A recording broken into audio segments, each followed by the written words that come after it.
Well, what's all this? Another chapter in the Range Ronin Chronicles? Let's see what this is all about.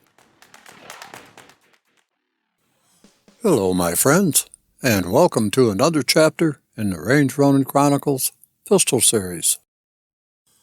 I had previously published a review of the Glock G23 GEN5, which I found used. I then compared it to the Glock G30S and decided that I liked the G23 better. Enticed further by the 40 Smith & Wesson cartridge, I decided to step up to the GEN5 version, the latest version at this point in time. If you stick with me, I am going to tell you all about it.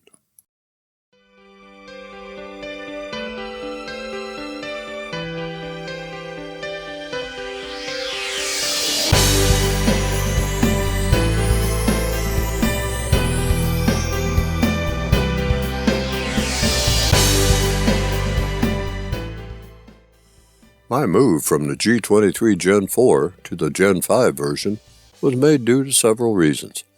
First being the improvements made in the GEN5 series of pistols, which I will get into. The second reason was that I wanted to compare the GEN5 to the GEN4, that is a law enforcement only version, according to Glock. In the future, I will have a side-by-side comparison between the G23 GEN4 and the G23 GEN5, but for this chapter, I concentrate solely on the GEN5 version, as it does need to stand on its own merits. First of all, let me get through the improvements made in the GEN5 pistols. The major negative of Glock pistols is that the factory ships them with polymer sights. The sights on the Generation 5 versions, according to Glock, have been improved. Glock Gen 5 pistols are now shipping with AmeriGlow Glock Spartan Operator Night Sights. With that stated, my version came with stock polymer sights that were changed out at the point of purchase. More on that later. The front end of the slide of the Glock Gen 5 is now rounded off. This, while partially for aesthetic reasons, also makes it easier to insert the pistol into a holster. Gen 5 pistols began incorporating an ambidextrous slide stop to make it easier to release the slide with either hand. The ambidextrous slide stop, while adding slightly to the overall width of the pistol, is very minimal and unobtrusive. Glock designed the Gen 5 to make it easier to reload. It features a reversible magazine release button to work with both right-handed and left-handed shooters. Glock also beveled and flared the magazine well to make it easier to strip out an empty magazine and load in a fresh one. Also, Glock has extended the floor plate on the magazines of the Gen 5 and given them an orange follower, making it easier for the operator to tell that the gun is empty or loaded, with the slide locked back and a magazine inserted. Previously, Glock finished their pistols with a tenifer finish, which is extremely wear, rust, and corrosion resistant against moisture and water. Glock made an improvement by now finishing all of their pistols with a NDLC, or nitride diamond-like coating finish. It is designed to be even more weather and corrosion resistant than the tenifer finish. Glock Gen 5 pistols come installed with the GMB, or Glock Marksman barrel. According to Glock, this barrel has improved rifling, which leads to greater accuracy. Also, according to Glock, the GMB has better tolerances and case support than the previous Glock factory barrels. Glock's response to numerous complaints from consumers regarding the grip finger grooves was to simply remove them. I never had an issue with the spacing of the previous model's finger grooves. I can miss what I am shooting at, regardless if the pistol grip is with or without finger grooves. Beginning with the Gen 4 Glock's interchangeable backstraps carried forward with the Gen 5. I'll get more into the grip later. The dual recoil spring system, originally featured on the Gen 4 models, was carried forward to the Gen 5. Glock removed the locking block pin of the Gen 4. instead replacing it with a 2-pin system that was previous in the Gen 1, 2, and 3. The reason for the switch back to the old style was because there would be fewer moving parts in the gun, and thus lesser chances of failure, even if it was only minimal. Last, and also carried over from the Gen 4 models, is the slide-release lever coil spring, rather than a flat spring. While this may have been intended as an improvement, I would have rather seen a hair-wider slide-release lever. I don't think that I'm alone in that thinking, although such can be purchased from third-party vendors. With the Gen 5 improvements out of the way, let me cover the specifications really quick.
While I have covered upgrades with the Gen 5 series of Glocks, let me take you through and maybe embellish on the finer features of the G23 Gen 5.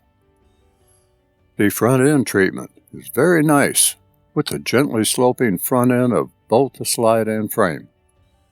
As usual, a single point mounting accessory rail allows light and laser or a combination thereof to be mounted. Directly above that rail on the slide are serrations that allow the moving of a substantially sprung slide to the rear for press checking, if you want to do that sort of thing. There is another and safer means to check for a chambered cartridge that I'll touch on in a bit. This version of the G23 Gen 5 came with stock Glock polymer sights. These were exchanged for a set of TrueGlow TFX Pro Tritium and fiber optic extreme night sights. As I have mentioned before in other reviews, I do not have an issue with the stock Glock sights. They have never broken on me, and I find them adequate for working with and beyond combat distances. The orange outline green of the TrueGlow front sight just pops for me. As long as I can see that front sight, I'll figure out the rest. Moving rearward, markings on the left side of the frame denote the model, version, and caliber, as normal with Glock markings. No surprises there. What does surprise me, however, is the amount of space between the slide and frame, right around the barrel's chamber. Making a comparison to my Gen 4 that has very little space between the slide and frame in the same area, I wonder why the increase in this space. Can somebody help me out here? Just to the rear of the front slide serrations is the ejection port that we know works wonderfully well for the pistol ejecting spent or even live cartridges. Just below the ejection port is the slide release, which is still small and aggravating to manipulate.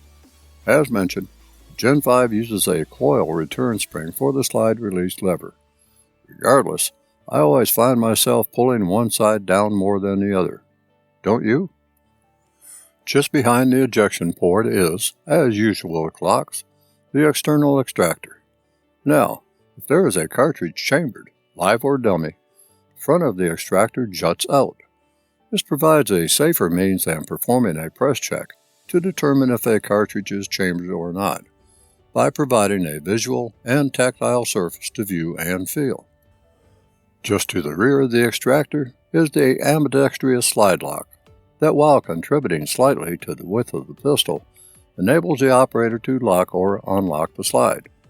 Although intended for the left-handed operator, I have on occasion used my trigger finger to unlock the slide using the right side lever, and then transition to the trigger. Just to the rear, on both sides of the slide, are serrations that provide an additional surface to rack or lower the slide. Moving on to the rear, again, the stock Glock sight was replaced with the rear TrueGlow TFX Pro Tritium and Fiber Optic Extreme Night Sight. So far, my eyes have really favored these sights. Of course, your choice of sights may differ. Note that this version is not the MOS version. No ability to mount an optic is provided. I prefer no optics on a carry gun, but a house gun might be a different matter.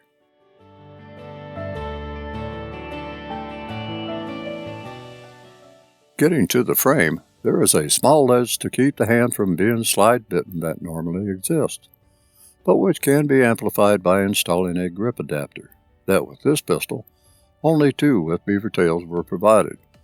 For some reason, grip adapters without beaver tails were not included, but you would probably like the beaver tail anyway.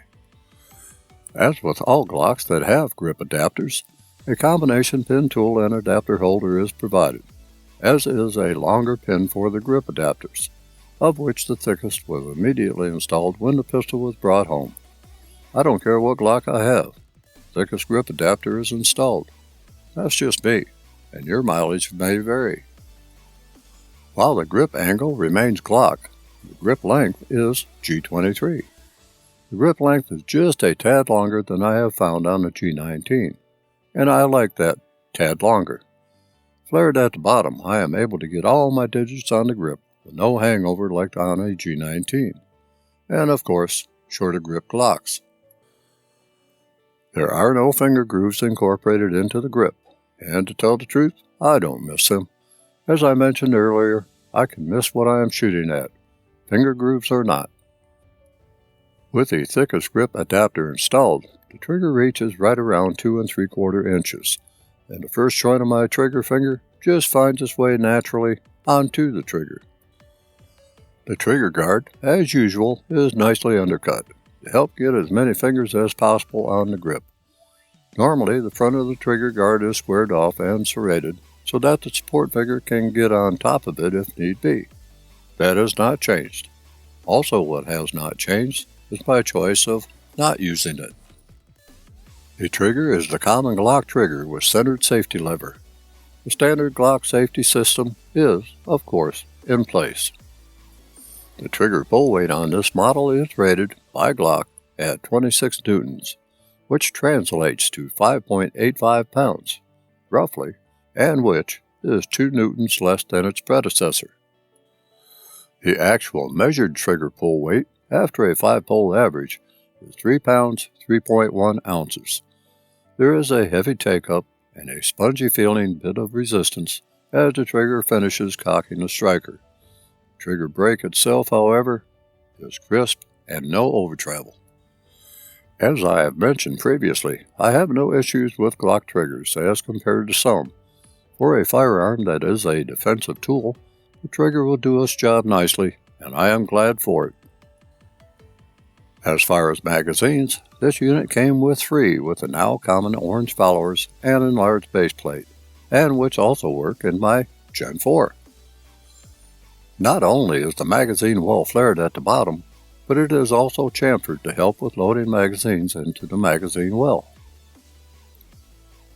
Now, one thing that I did not mention is dimensions and weight of the G23 GEN5. If you are familiar with the G23 GEN3 or 4, you would have caught the differences in the specification segment. I was really going to save this information for the comparison video of the Gen 4 and Gen 5, but I do consider it worthy to note here. Dimension-wise, the Gen 5 is wider than the Gen 4. This is primarily because of the ambidextrous slide lock. The height of the Gen 5 is greater than the Gen 4, primarily due to the differences in ammunition, 40 Smith & Wesson, or 10mm short versus 9mm. The weight difference between the Gen 4 and Gen 5 is a substantial 2.86 ounces. But where is that increase in weight coming from? Essentially, the weight increase is with the slide assembly.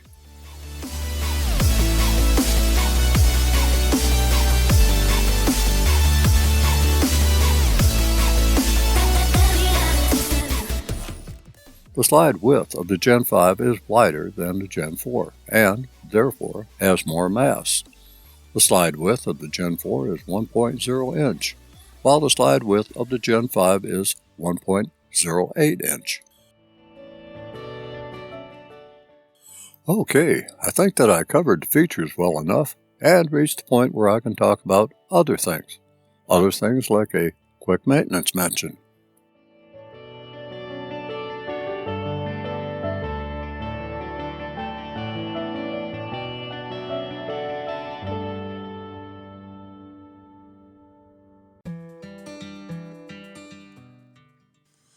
There is no need to go into a full maintenance montage, as disassembly of a Glock is well documented and for the most part well known.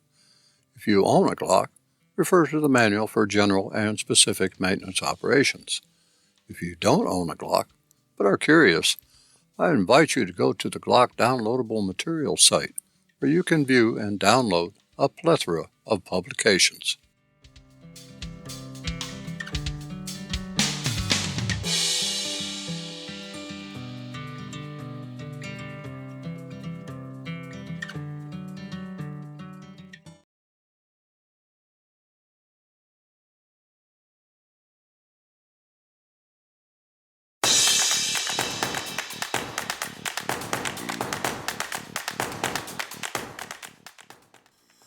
Having shot the G23 Gen 4 and also the G22 Gen 5, I knew what to expect from the G23 Gen 5. Exceptional performance, and I would be disappointed if that did not happen. Today, I am using up some 40 Smith & Wesson 180 grain range ammunition, and also some 180 grain JHP ammunition for defensive load evaluation. I'll let you know what I am using when during the range session. This is the first day at the range with the G23 Gen 5, so let's see if I can make the G23 walk the walk.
For me, concealing the Glock G23 GEN5 is not an issue. One of my more favorite holsters is the Galco Classic Light 2.0 that can house a variety of Glock pistols due to its flexible nature, including the G23 in all generations and the G30. In addition, the G23 GEN5 also fits well in my Falco A112 Hawk holster for the G19, although the fit is a bit tighter due to the wider slide width. Sliding right into my Falco rotor shoulder holster system, the G23 GEN5 is also at home as a vertical shoulder holster carry. My Alien Gear Cloak Tuck 3.0 can also be put into service of housing the G23 GEN5 when I want cross-draw carry to be the order of the day.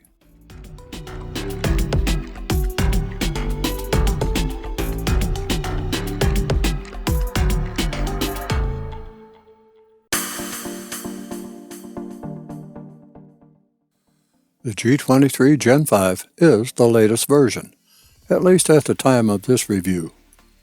Having carried the G23 GEN4, I can say that comparisons can be drawn between the GEN4 and GEN5 versions, but that is for a later video. The G23 GEN5 is befitting of the Glock lineup of 40 Smith & Wesson chambered pistols, and of the Glock family of handguns as a whole. The popularity of the 40 Smith & Wesson seems to be waning somewhat, as manufacturers seem to be leaning heavily to the 9mm flavoring due to upgrades to the cartridge. Personally, I am leaning more toward the Smith & Wesson cartridge. The 9mm will never be the 40 Smith & Wesson, as the 40 Smith & Wesson will never be the 45 ACP, and the 45 ACP will never be the 10mm, and blathering on about what cartridge is best is a moot argument at best. The G23 GEN5 fills my need for a good pistol to fire a good defensive cartridge. With that said, my G22 GEN5 and Springfield Armory XDM also fit the bill, but I prefer the G23 over them for carry. With that said, my 1911s may gather some cobwebs waiting for their chance to be in my carry rotation, but they are still in the rotation and will be called upon at my whim and whimsy. There is one aspect of the G23 GEN5 that takes away from its perfect status, and that is with the slide width and ambidextrous slide stop, which adds to the overall width of the pistol. I am not against a small additional weight over, say, the G23 GEN3 or GEN4, as weight does help when firing a handgun in terms of felt recoil. The G23 fills the demand that I now have for a compact carry in an excellent chambering. This review is past its prime. I enjoyed having you with me, and I hope that you will come back and see what I have to offer again, and again if you so desire. Until we grace each other's doorstep once more, stay vigilant, stay armed, and stay safe out there.